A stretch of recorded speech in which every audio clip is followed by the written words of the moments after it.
Because the cross-shaped Bladensburg World War I Veterans Memorial, erected in 1925 to remember 49 men from Prince George's County, Maryland, now sits on a tiny patch of government grass, a panel of judges from the U.S. Court of Appeals for the Fourth Circuit declared it unconstitutional. Unless the Supreme Court of the United States intervenes, this gravestone to 49 men who fell in the service of freedom may be destroyed.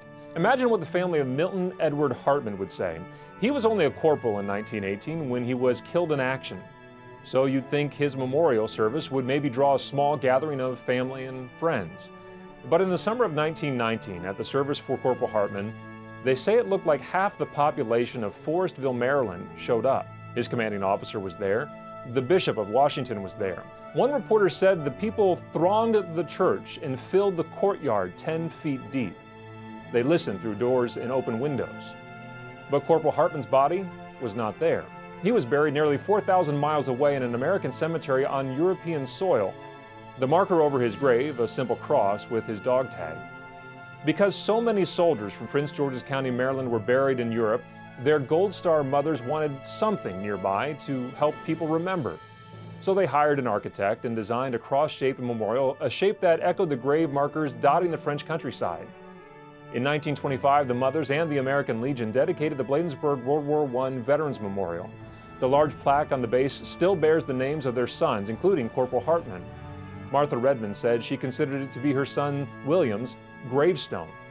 For nearly 100 years, it has quietly reminded everyone who drives by of 49 men from Prince George's County, Maryland, who made the ultimate sacrifice. It was originally built on private land, but the government claimed the property when it expanded the adjacent highway.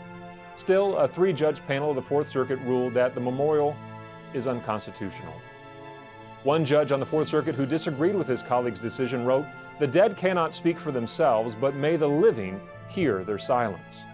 As another judge said, the decision by the Fourth Circuit puts at risk hundreds and perhaps thousands of similar monuments. What monuments? Well, less than 10 miles from Bladensburg sits Arlington National Cemetery. Unless the Supreme Court takes action, the Canadian Cross of Sacrifice, the Argonne Cross, and others could face demolition as well.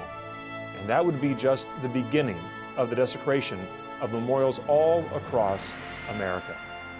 The people who stood 10 feet deep in the churchyard on that muggy summer day at Corporal Hartman's memorial service would surely be shocked at that desecration. They understood that memorials to the dead are reminders to the living of service and sacrifice. They would stand with the American Legion and against those who would erase the memory of the fallen 49. Will you?